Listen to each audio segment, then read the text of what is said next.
can get us. So best-selling author Tom Rackman has written an essay in the New York Times arguing that we need to ditch the notion that we need a calling and that it's a mistake to tie your dignity to your occupation. So this is an interesting take. It's a great piece. So Ariel, do you think that we place too much of an emphasis on our jobs being part of our identities? Whoa. Yes. So big time. Well, I mean, that's a big, big question. And, you know, as an actress, like, I feel like it's tough if you're not working. Oftentimes it's so easy to feel like, what am I doing? Who am I? Falling down that rabbit hole of should I be doing this? And it's a dangerous place because, like, you know, if you're not working, how do you continue this profession? And I think that it's really, at least what I feel now more than ever is it's not so much tying to our work, but tying to the idea that I have to be different from this person and this person and this person. And how do I show that I'm over here? So you should be hiring me. You should be following me on social media. You should, you know, like, I think that we're living in a time where so many people are hyphenated, but it's kind of like, almost proving what makes me special instead of just trusting who I am is enough and people will align with what I'm representing and that will build and create its own path. Oh boy. Big. You guys think big. I think I do want to acknowledge that there's such a portion of this discussion that is privileged in the sense that not everybody gets to choose or has the opportunity to follow their dreams. Let's be honest, in this, you know, capitalist world, there's always somebody that has to be doing the low-wage job. And does that person get the same access to their dreams as everybody else? And so I want to acknowledge that chasing your dreams is not an equal opportunity endeavor for everybody.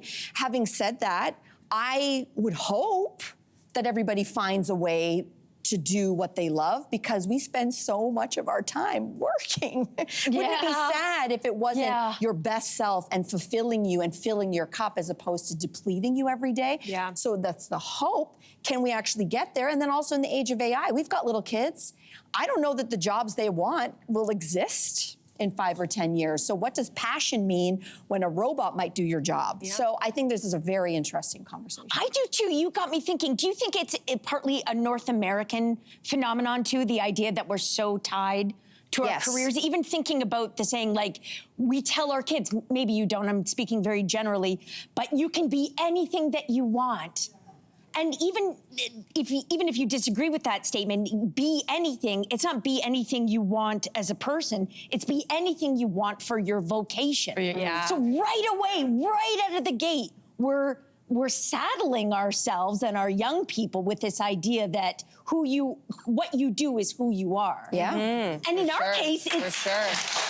But in our case, it's quite literal. It is literal. What we do, we get paid, for better or worse, to be ourselves. It's true. It is true. Like, talk about identity crisis. It is. You point out a good thing. It's an odd thing, like that we can leave the job, but we can't leave ourselves. But it is ourselves that are in the job. So it's a kind of snake eating its own tail. I wish that for younger people, or when I was young at least, that I was given this idea around values.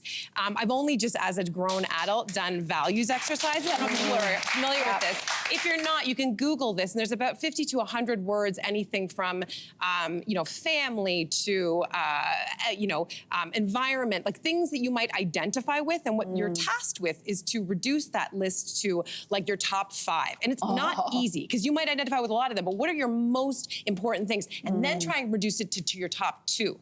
This is an exercise for everyone to do, because when I did it, I finally realized that, like, it's not so much the job that I do, it's these 2 values. Do you want to know my top 2 values? Yes. Do you want to know? Okay, so my 2 ones are connection, and connection above all. Like, people will be like, oh, you didn't pick family?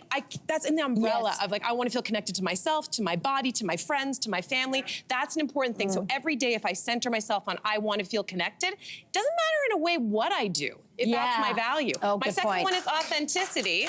And that is a word that gets thrown around a lot. And I think it's just, for me, it means feeling truthful. So I encourage everyone to do this, and then do it with your partner. Here's the next sexy exercise. Do it with your partner as well. I'm getting so much good relief. She's a resident expert. We love her.